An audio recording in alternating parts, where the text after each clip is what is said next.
原来《如懿传》里的奴才个个都是狠角色。《如懿传》当中的宫人分为八仙丫鬟和八仙丫鬟之外的，因为呢几个新字辈的丫鬟，在扎扎龙还是宝亲王的时候，他们就在王府里干活，可以说他们是扎扎龙以及各位嫔妃都很放心的存在，而且他们忠心且各有所长。但其他人也不是吃干饭的，《如懿传》里的每一个奴才都有属于自己的技能点。前期反派金玉妍从自己老家那旮瘩带过来的陪嫁真书，就拥有足智多谋技能，无论当下发生了什么事情，他都可以快速的想到解决办法。而且人家这办法那是一想一个准呀！再加上他这无与伦比的动手能力，只要他出马就保准不会出错。金玉妍前期的地位可以屹立不倒，基本上就全靠这个金大脑。真书哪儿都好，金玉妍争宠的时候，他还能在一边伴奏。只可惜他宝石鉴赏不过关，红玛瑙和红玉髓傻分不清楚。就是这门课程没学好，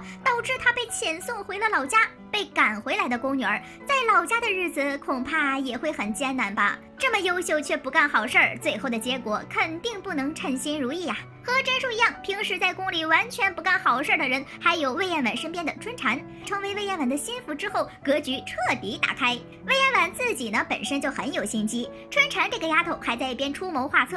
作为主子聪明伶俐的心腹，春蝉呀，总是能随时随地发现新东西。不仅发现魏嬿婉喝的做胎药有问题，后期还发现了有毒的菌菇。可以说呀，春蝉就是本剧当中最强反派助攻。他在魏嬿婉手底下打工，害死了不知道多少条性命。但最后他的结局竟然一点儿都不悲惨，因为魏嬿婉到了最后开始疑心他，于是呢就给他擦了个有毒的口汁。被江玉斌救下之后，在扎扎龙面前说出了魏嬿婉所有的罪行，他和王禅呢也因此没有被处置。扎扎龙让他俩留下来，每天给魏嬿婉喂喝菌菇汤，最后呢还是他们俩亲手端来了碗毒药，把魏嬿婉送上了黄泉路。要说心狠手辣、足智多谋，宫女儿当中没有人能和他们匹敌。但要说最强势的话，那肯定得是如懿身边的容佩了。她第一次出场的时候，其实就有这种气势。当时的容佩呀，还只是个小宫女儿，都敢跟管事公公不对付。后来跟了如懿之后，这种气势更是不得了啊！先是拦下了内务府总管秦丽送来的耀眼绸缎，把这些东西送进去，给皇贵妃娘娘过梦。这些要母东西不许进翊坤宫。不过也不知道为啥，只要是如懿的宫女儿，那都跟秦丽不对付呀。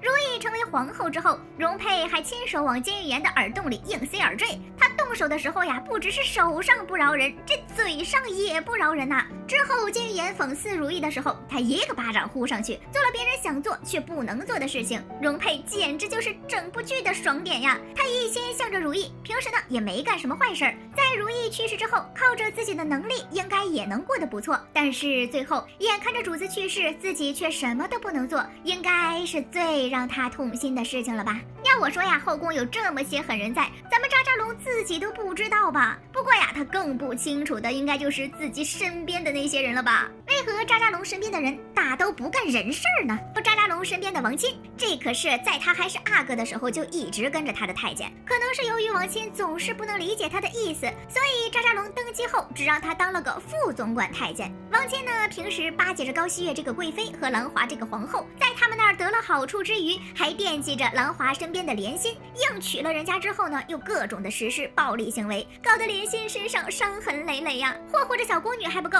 他几次三番的想要害如懿，甭管是栽赃陷害还是什么，他可是一字不落的往人身上泼脏水呀。身为皇帝身边的太监，王钦可真是够没品的。虽然他害人的手段比较低级，但带来的实际伤害非常大。最后被如懿和莲心他们设计，让人查出他服食禁药。扎扎龙下令堵住他的嘴，在打瘸腿之后被扔出了宫。想必他在宫外过得也是生不如死吧。没干过好事的公公，还有扎扎龙的另一个手下晋忠。身为李煜的徒弟，他深知自己师傅的上位史，他认为自己这个师傅完全是靠如懿上位。看这魏嬿婉这人啊是个潜力股，于是呢就跟他做了笔交易。我若帮你把事情办成了，你在皇上跟前做我向上爬的梯子；若是不成，你跟了我。扎扎龙恐怕都没有想到，今年的宫斗已经蔓延到太监手中了吧？晋忠这个名字一听就很忠心，只可惜啊，他只对魏嬿婉一个人忠心，扎扎龙什么的，对于晋忠来说，那都不是自己的正主。他这个人呐，就是典型的为了往上爬，什么事儿都干得出来，帮着魏嬿婉干了不少伤天害理的事情。后来扎扎龙分外沉迷的青楼女子，就是晋忠挑上来的。可见呐，他虽然是个太监，但品味比王钦不知道好了多少。除了这些事儿之外，晋中还因为魏延婉喜欢凌云彻，所以对他下了很多次毒手，最后诬陷如意和凌云彻的谣言背后就少不了他的推动。只可惜啊，他与虎谋皮，最后死在了魏延婉的手里。除了王钦和晋中之外，扎扎龙身边还有晋宝和据说是御前侍女的茂倩。茂倩这人诬陷如意破坏自己的婚姻，但是在事情被证实为假之后，和凌云彻和离。晋宝呀倒是没有做过什么坏事儿，只是在乾隆沉迷于青楼女子的时候，明明如意差一点就能处置魏延婉，是他的话打乱了这一切。晋宝回话的时候眼神躲闪，很明显是知道如意找过去之后的结果。他这么做或许是为了保住扎扎龙最爱的魏延婉，还真是不论对错，一直都站在扎扎龙的这头考虑啊。虽然后来他也得到了扎扎龙的重用，不过最后还是李煜最得力。再也不知道这是怎么回事，但凡是跟在扎扎龙身边的人干的事儿，多多少少都和如意不对付呀。就连当过他侍女的阿若和魏延婉也都是如意的死对头。如懿传中平凡的奴才们后来都怎么了？李煜身为扎扎龙身边的大太监，从身份上看自然不平凡，但实际上他在宫中的经历和手段没有别人厉害。他既没有害过人，也没有救过多少人。虽然是如意的人，但并不能时时报信。所以啊，从这些方面来看，他确实是有些平凡。也就当初营救索心时，他比别人都更加的出力。在其他事情上面呢，给如意的帮助真心不算太多呀。只是他因为如意的事儿受到牵连，有一阵子呀不被重用。不过他最懂圣意，后来扎扎龙身边用的人还是他。跟李煜相比，阿若就显得微不足道。李煜没有多大贡献，但是人家起码忠心啊。阿若为了成为扎扎龙的女人，不惜背叛如意。虽然他成功的留在了扎扎龙身边，可人家留下他只是为了留一个活口。如意从冷宫出来之后，当年的事情查到了他的身上，最后事情败露，他不得不揽下一切过错。被灌了药之后，一个人在冷宫自尽。所以后来如意身边的宫女，不管能力大小，反正都很忠心。在索心嫁人之后，容佩来翊坤宫之前，只有云芝和菱角伺候在如意身边。这两个小丫头呢也很忠心，以前听索心的，之后听容佩的，不搞那些内卷内斗之类的事情。只可惜啊，后来如意遭了难，三宝和他们其中的一位被带走，剩下的那位估计之后的生活也会一直平淡。如意即将进冷宫的时候，索心和三宝都想跟着去，后来被留下待在海兰身边。如意从冷宫出来之后，又跟在了他的身边。